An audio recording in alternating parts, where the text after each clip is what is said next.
Hello everyone, welcome back. Today we're going to learn Erik Satie's Gymnopédie number 1. Before we get started, I want to do the typical YouTube thing and ask you to subscribe. You don't have to get any notifications about anything I do on this channel if you don't want to. It just helps other people find these videos when they're needing help. And I consider it a polite thank you as well. So if you've already clicked the red button, thank you right back at you. Today we're exploring D major, our third major key in this challenge. Basically, we're going in ascending order. And one thing that I want to point out is when we're talking about sharp keys, we go up a fifth every time we add another sharp to the key. So we started at C major, no sharps, no flats. Then we went to G major, which has one sharp. So if you look at the keyboard, G is a fifth higher than C. And today we're practicing D major, which has two sharps, and D is a fifth higher than G. Now, every new sharp key retains the same sharps from the previous key in the same order. So D major will automatically have the F sharp in it because G major had that F sharp. But to find the second sharp and all the sharps after that, all we need to do is remember this handy mnemonic device. Funny cats go down alleys eating bugs. This is the order that the sharps appear in our key signatures. This is super easy to remember and very useful. Since we know D major has two sharps, we can just go to our handy acronym and see that they are F sharp from funny and C sharp from cats. Also, if you forget this saying and the order of sharps in general, you can always find the notes in any key by just building your major scale like we did last week with the whole and half steps. In our key signature, we first write the F sharp, just like we did for the key of G major, then add a C sharp on this space in the treble clef and a C sharp on this space in the bass clef. In the two previous lessons, I explained all the exercises that we were doing in detail. From now on, I'll be giving you little pointers here and there, but I'll mostly just be demonstrating the exercises for the week so you can see and then do. And if you ever need a reminder of what exactly we're doing, go back to the C major video for clarification. I want to point out that D major is our first key that has a black key right away in our 5-finger position. C major and G major started out on all white keys, so they felt quite similar in your hands. D major has finger 3 on F sharp, so you may find that this key feels quite different and you might have to adjust your hand shape when you play your intervals and chords. Remember that you can always move in to help you reach the black keys a little better. Here's the right hand.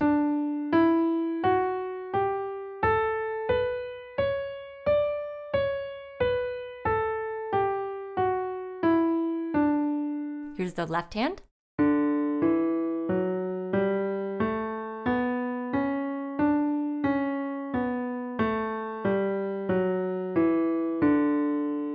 And hands together.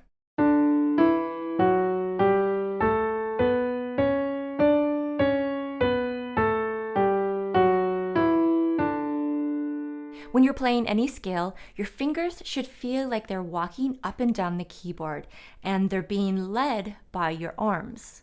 So your arms are taking your fingers for a walk.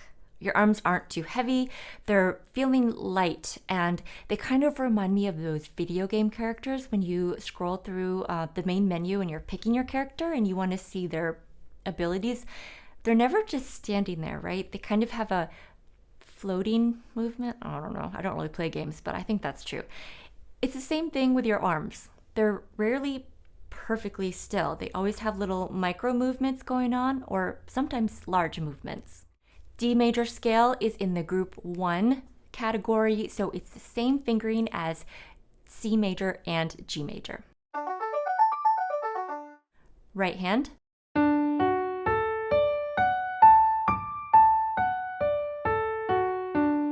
Left hand.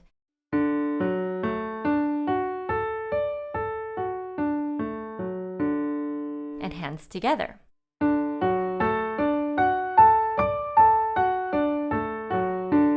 Now, D major arpeggios are a little bit different. The right hand is exactly the same as G major and C major, but the left hand fingering is slightly different. So you'll do 5, 3, 2, 1, cross over 3, 2, 1, then go back down with 2, 3, cross under 1, 2, 3, 5. Okay, then we have our interval exercise. If you want an extra challenge this week, try hands together. And remember to play all Fs and Cs as sharp.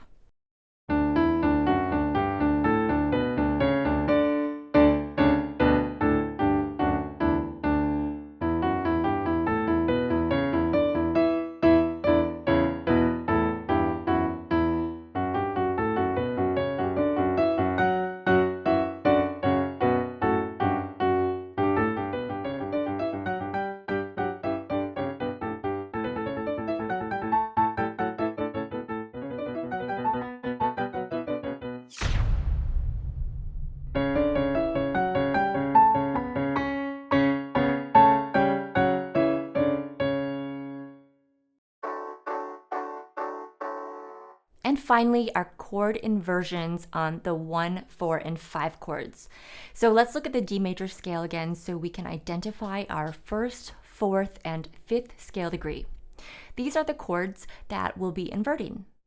Notice that in the key of D major, a D major chord is the 1 chord. But if we're in the key of G major, the D major chord is the 5 chord. So if you're labeling chords with Roman numerals, you always have to know what key you're in. Okay, so here's the chords inverted.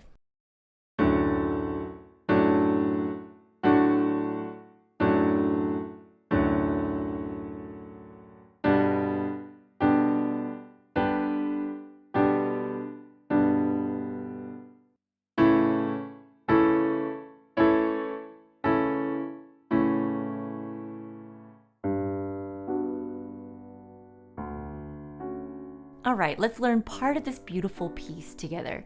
Make sure that you know how to do syncopated or legato pedaling before you begin this.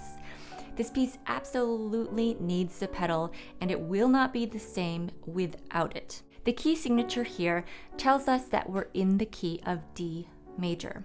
One thing you'll notice is the simplicity of this bass line. The accompaniment part keeps the same pattern throughout. It's a bass note on beat 1, followed by a chord held on beats 2 and 3. When we start, the right hand can play the chords.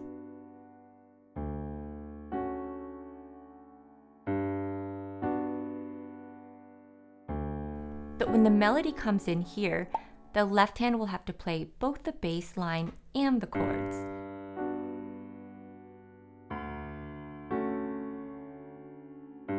This is a very slow and melancholy piece, so definitely don't rush it. It should feel very relaxed and peaceful.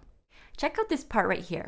This F sharp is tied, but then you have to repeat it on beat 2. So what are you supposed to do?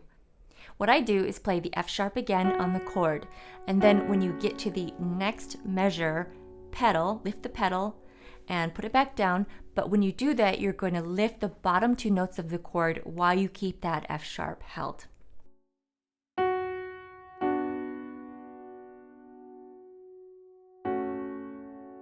So this piece isn't too hard, but it can feel a little disorienting with the left hand continually going back and forth between that bass line and those chords. So I would do a lot of repetition with just the left hand, really trying to memorize the distance between the bass and the chords, because the chords change, right? So repeat, try to get a feel for that distance.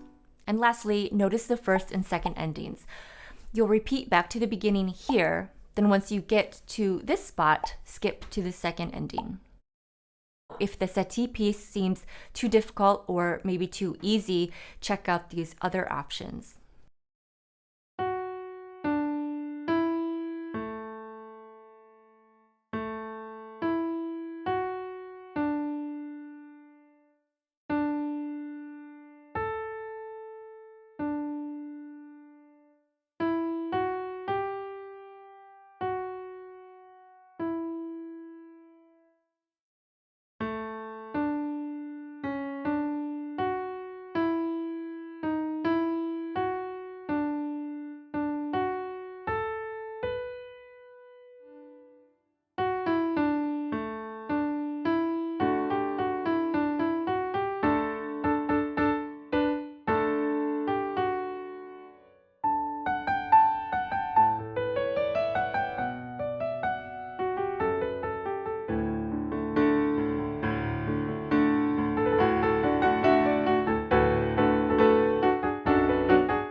All right, there is D major. As we learn new keys each week, try to spend some time reviewing the keys that we've already learned so that they stay fresh in your mind and your fingers. This could be a great addition to your warm-up routine or maybe part of your technique regimen. So I hope you are doing really well, and I hope your piano practice is going great. I'll see you next week.